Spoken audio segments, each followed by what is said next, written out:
Hello friends, welcome back to my channel Success. Friends, நம்ம தொடர்ச்சியா economics and it's types அதை பற்றி பார்த்துட்டு இருக்கோம். இன்னைக்கு இந்த வீடியோவில் international economics, public economics, developmental economics, health economics, environmental economics இதை பற்றி நம்ம பார்க்க போகிறோம். இதுவரையிலும் இந்த சேனலை சப்ஸ்கிரைப் பண்ணாதவங்க சப்ஸ்கிரைப் பண்ணுங்க. கூடவே பக்கத்தில் இருக்கதான பெல் ஐக்கானையும் கிளிக் பண்ணுங்க. அதில் ஆல் அந்த ஆப்ஷனை நீங்கள் கிளிக் பண்ணீங்கன்னா போடக்கூடியதான எல்லா வீடியோவுமே நீங்கள் உடனே பார்க்க முடியும். வாங்க இன்னைக்குள்ள பாடத்தை நம்ம பார்க்கலாம்.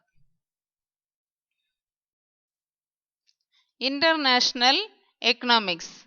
International economics is a field concerned with economic interactions of countries and the effect of international issues on the world economic activity. Economic interactions of a particular country with the rest of the world, with the other countries of the world.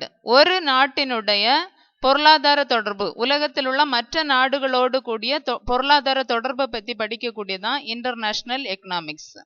எந்த ஒரு நாடுமே தனிப்பட்ட முறையில் தன்னுடைய உற்பத்தி, தன்னுடைய நாட்டு வளங்களை மட்டும் வைத்து முன்னேற முடியாது, ஒரு growth அச்சீவ் பண்ண முடியாது. அதற்காக உலகில் உள்ள மற்ற நாடுகளோடு கூட சர்வதேச அளவில் தன்னுடைய பொருளாதார நடவடிக்கைகளை அது தொடர்பு படுத்தும். அப்படி தொடர்பு படுத்தி படிக்கக்கூடியதான் international economics.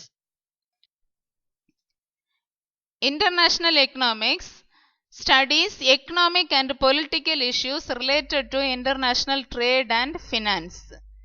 International economics economic and political issues, ஒரு பொருளாதார மற்றும் அரசியல் ரீதியாக உள்ள நடவடிக்கைகள், தொடர்புகள்.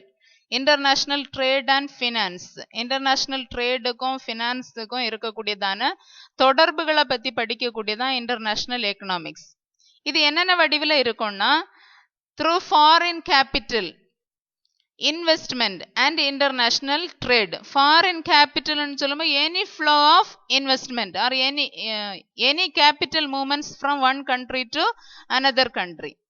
எந்த விதத்தில் ஆனாலும் சரி, அது கேபிட்டல் இன்வெஸ்ட்மெண்ட்டாக இருக்கலாம், வேற ஏதாவது மெஷினரியாக இருக்கலாம், எப்படி இருந்தாலும் ஒரு நாட்டிலேருந்து இன்னொரு நாட்டுக்கு போய் அதனுடைய பொருளாதார ரீதியான தொடர்புகளை உருவாக்குவதான் international economics. Investment, foreign direct investment. Foreign direct investment is an investment made by a firm or individual in one country into business interest located in another country.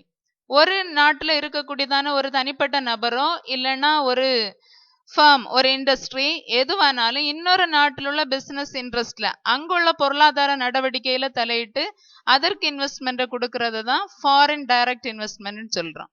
And international trade, export import, இந்த மாதிரி foreign capital, foreign direct investment, export import, இதுல எல்லா காரியத்திலையும் உள்ள தொடர்புகளை பத்தி படிக்கக்கூடியதான் international economics. அடுத்தது public economics or public finance.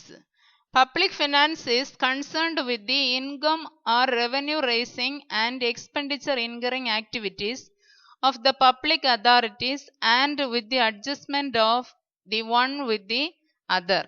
Public finance, பொது நிதி அப்படின்னு சொல்றது income or revenue raising and expenditure incurring activities. எப்படி ஒரு பொது வருமானத்தை இன்க்ரீஸ் பண்ண முடியும், அதிகரிக்க முடியும், பொது செலவினங்களை எப்படி மேற்கொள்ள முடியும், அதை பற்றி அரசு அதிகாரிகள் இல்லைன்னா ஒரு அரசு என்னென்ன அட்ஜஸ்ட்மெண்ட் செய்கிறது, அதை எப்படி ஒன்றோடொன்று தொடர்பு படுத்தி எப்படி அந்த காரியங்களை நிர்வாகம் பண்ணுது, அதை பற்றி படிக்கக்கூடியதான் public economics. The scope of public finance covers public expenditure, public revenue, public debt, financial administration and federal finance. Public ஃபினான்ஸினுடைய எல்லை எவைகளை உள்ளடக்கியதுன்னா, பப்ளிக் எக்ஸ்பெண்டிச்சர், பொது செலவினங்கள், அரசு செய்யக்கூடியதான செலவினங்கள், என்னென்ன துறையில எவ்வளவு செலவிட முடியும், எஜுகேஷன் டிபார்ட்மெண்ட், ஹெல்த் டிபார்ட்மெண்ட், இப்படி ஒவ்வொரு துறைக்கும் எவ்வளவு செலவினங்களை அரசு செய்ய முடியும், அந்த பப்ளிக் எக்ஸ்பெண்டிச்சர். பப்ளிக் ரெவென்யூ, எப்படி அரசினுடைய வருமானத்தை இன்க்ரீஸ் பண்ண முடியும், அதிகரிக்க முடியும், டாக்ஸ் ரேட் எவ்வளவு போடணும், என்னென்ன டாக்ஸ் போடணும், எந்தெந்த நிறுவனங்களுக்கு டாக்ஸ் போடணும், இப்படி ஒவ்வொன்றையும் தனித்தனியா பிரித்து இன்க்ரீஸ் பண்ணக்கூடியது. அரசனுடைய வருமானத்தை அதிகரிக்கிறது தான் பப்ளிக் ரெவென்யூ. பப்ளிக் டெட், அரசனுடைய கடன்கள், என்னென்ன காரியத்துக்கு அரசு கடன் வாங்குது, எப்படி அதை திரும்ப செலுத்துது, இந்த காரியங்களை நிர்ணயிக்கக்கூடியது இந்த பப்ளிக் ஃபினான்ஸ்ல தான். ஃபினான்ஷியல் அட்மினிஸ்ட்ரேஷன், நிர்வாகம், நிதி நிர்வாகத்தை குறித்ததான செயல். ஒரு நாட்டினுடைய பட்ஜெட் போடுறது, நிதிநிலை அறிக்கை, இது எல்லாமே பப்ளிக் ஃபினான்ஸ்ல உள்ளடக்கியது. அடுத்ததான் developmental economics. The countries have been classified into developed, developing and underdeveloped on the criteria of per capita income, human development index and happiness index. இந்த உலகத்தில் உள்ள கண்ட்ரிஸ் எல்லா நாடுகளை நம்ம developed, developing and under developed countries அப்படி பிரிச்சிருக்காங்க. டெவலப்டுனா வளர்ந்த நாடுகள், டெவலப்பிங் வளரும் நாடுகள், அண்டர் டெவலப்ட் பின்தங்கிய நாடுகள். இதை எதை பேஸ் பண்ணி பிரிச்சிருக்காங்கன்னா per capita income, human development index and happiness index. Per capita income அப்படின்னா தனிநபர் வருமானம் அல்லது தலா வருமானம். ஒவ்வொரு தனிநபருடைய வருமானம் எவ்வளவு, ஒரு கண்ட்ரியில் இருக்கக்கூடியதான தனிநபர் வருமானம் எவ்வளவு. ஹியூமன் டெவலப்மெண்ட் இண்டெக்ஸ், மனித மேம்பாட்டு குறியீடு. இது எதையெல்லாம் உள்ளடக்கியதுன்னா ஒரு நீண்ட கால ஆரோக்கியமான வாழ்க்கை, அவர்களுடைய அறிவு நாலேஜ், அடுத்து ஸ்டாண்டர்ட் ஆஃப் லிவிங், அவங்களுடைய வாழ்க்கை தரம், ஒரு நாட்டில் உள்ள மக்களுடைய நீண்ட கால ஆரோக்கியமான வாழ்வு, அவர்களுடைய அறிவுத்திறன், அவர்களுடைய வாழ்க்கை தரம், ஸ்டாண்டர்ட் ஆஃப் லிவிங், இது எல்லாத்தையுமே பேஸ் பண்ணி ஹியூமன் டெவலப்மெண்ட் இண்டெக்ஸ், ஒரு மனித மேம்பாட்டு குறியீடு, அதன் அடிப்படையிலும் அண்ட் ஹாப்பினஸ் இண்டெக்ஸ், மகிழ்ச்சி குறியீடு, ஒரு நாட்டில் உள்ள மக்கள் எவ்வளவு மகிழ்ச்சியாக வாழ்கிறார்கள், அதை பேஸ் பண்ணியும் அந்த நாடுகளை பிரிக்காங்க. டெவலப்டு நேஷன்ஸா, டெவலப்பிங் நேஷன்ஸா, அண்டர் டெவலப்டு கண்ட்ரிஸா அப்படி பிரிக்கிறாங்க. இதை பத்தி படிக்கக்கூடியதான் இந்த டெவலப்மெண்டல் எக்கனாமிக்ஸ். இதுல the development economics deals with futures of developed nations. அந்த வளர்ந்த நாடுகளுடைய இயல்புகள், அதனுடைய குணாதிசயங்கள் எப்படி இருக்கு, அங்க உள்ள தனிநபர் வருமானம் எப்படி இருக்கு, அங்க உள்ள மக்களுடைய ஸ்டாண்டர்ட் ஆஃப் லிவிங், வாழ்க்கை தரம் எப்படி இருக்கு, இதை பற்றியெல்லாம் படிக்கக்கூடியதுதான் development economics. Obstacles for development, வளரும் நாடுகளை பார்த்தோம்னா அங்கே நிறைய தடைகள் இருக்குது. அப்டக்கிள்ஸ், அந்த நாட்டினுடைய வளர்ச்சிக்கு தடையாக அன்எம்ப்ளாய்மெண்ட் இருக்கு, பாவர்ட்டி இருக்குது, இப்படி நிறைய இருக்கு. எஜுகேஷன் சரியில்லாமல் இருக்கும். இந்த மாதிரி காரியங்கள் எல்லாமே ஒரு நாட்டினுடைய வளர்ச்சிக்கு தடையாக இருக்குது. அந்த தடைகள் என்னென்ன? எக்கனாமிக் அண்ட் நான் எக்கனாமிக் ஃபேக்டர்ஸ் இன்ஃப்ளூயன்சிங் டெவலப்மெண்ட். ஒரு நாட்டினுடைய வளர்ச்சியை நிர்ணயிக்கக்கூடியதான எக்கனாமிக் அண்ட் நான் எக்கனாமிக் ஃபேக்டர்ஸ், பொருளாதார ரீதியான, பொருளாதாரம் சாராத காரணிகள் என்னென்ன? பொருளாதார ரீதியாகன்னு சொல்லும்போது தனிநபர் வருமானம், தேசிய உற்பத்தியின் அளவு, இதெல்லாம் நம்ம எடுக்கலாம். நான் எக்கனாமிக் ஃபேக்டர்ஸ்ன்னு சொல்லும்போது அங்குள்ள சமூக முறைகள், சமுதாய அமைப்புகள், மத ரீதியான காரியங்கள், கலாச்சார நிகழ்வுகள், இது எல்லாமே ஒரு கண்ட்ரியோட எக்கனாமிக் டெவலப்மெண்ட்டை நிர்ணயிக்கக்கூடிய காரணிகள். Then various growth models and strategies, அங்கே இருக்கக்கூடியதான வளர்ச்சிக்கான வேற என்னென்ன காரணங்கள் உண்டு, என்னென்ன உத்திகளை கையாண்டு அந்த நாட்டினுடைய வளர்ச்சிக்கு பாடுபட முடியும், இது எல்லாத்தையும் பற்றி படிக்கக்கூடியதான் development economics. Next one, health economics. Health economics is an area of applied economics. It covers health indicators, preventive and curative measures, medical research and education, rural health mission, drug price control, neonatal care, maternity and child health, budgetary allocation for health, etc. Health economics பார்த்தோம்னா பொருளியலுக்கும் சுகாதாரத்துக்கும் உள்ள தொடர்பு, அதை நடைமுறைப்படுத்த, பொருளியலை நம்ம சுகாதாரத்தில் எப்படி நம்ம apply பண்ண முடியும், நடைமுறைப்படுத்த முடியும், அதை பற்றி படிக்கக்கூடியதான் ஹெல்த் எக்கனாமிக்ஸ், சுகாதார பொருளாதாரம்.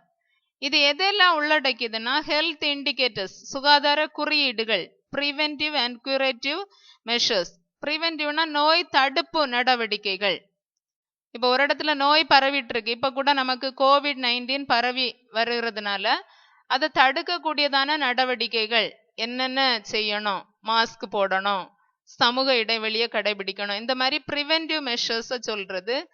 வந்த பிறகு தடுக்கக்கூடியதான நடவடிக்கைகள் curative measures, medical research and education. ஒரு நோய் வந்திருக்குதுன்னா அந்த நோயை நம்ம எப்படி தீர்க்க முடியும், அதற்கான தடுப்பு மருந்துகள் என்னென்ன நம்ம கண்டுபிடிக்க முடியும், அதற்கான ஒரு ஆராய்ச்சி ரிசர்ச் பண்றது. ரூரல் ஹெல்த் மிஷன், கிராமப்புற சுகாதார பணிகள்.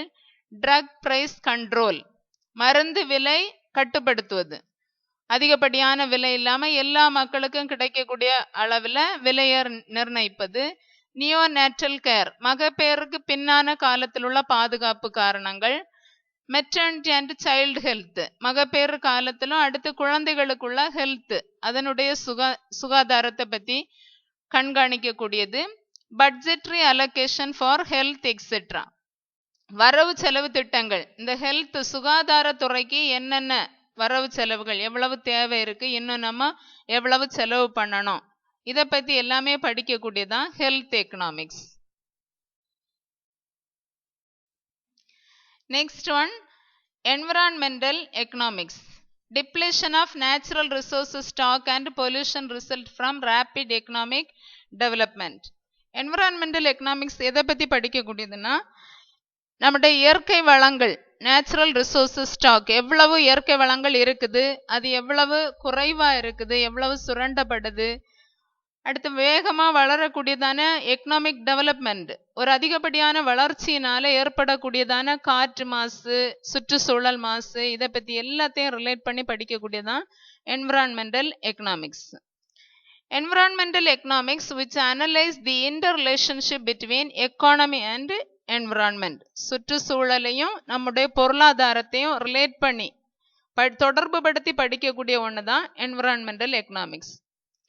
இதில் நம்ம எதை பற்றியெல்லாம் பார்ப்போம்னா, எல்லா உயிர்கள், problems of ecology, economy and environment, இந்த சுற்றுச்சூழலில் இருக்கக்கூடியதான எல்லா உயிரினங்களை பற்றியும், மனித உயிர்கள், விலங்குகள், தாவரங்கள், எப்படி நம்ம சுற்றி இருக்கக்கூடியதான எல்லாவற்றை பற்றியும் நம்முடைய பொருளாதாரத்தை பற்றியும் படிக்கக்கூடியதான் என்விரான்மெண்டல் எக்கனாமிக்ஸ்.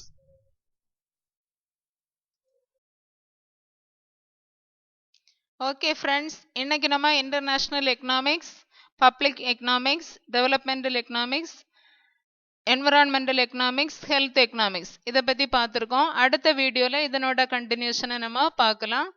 தொடர்ந்து வீடியோவை பார்க்குறதுக்கு என்னோட சேனலை மறக்காமல் சப்ஸ்கிரைப் பண்ணுங்கள். தேங்க்யூ.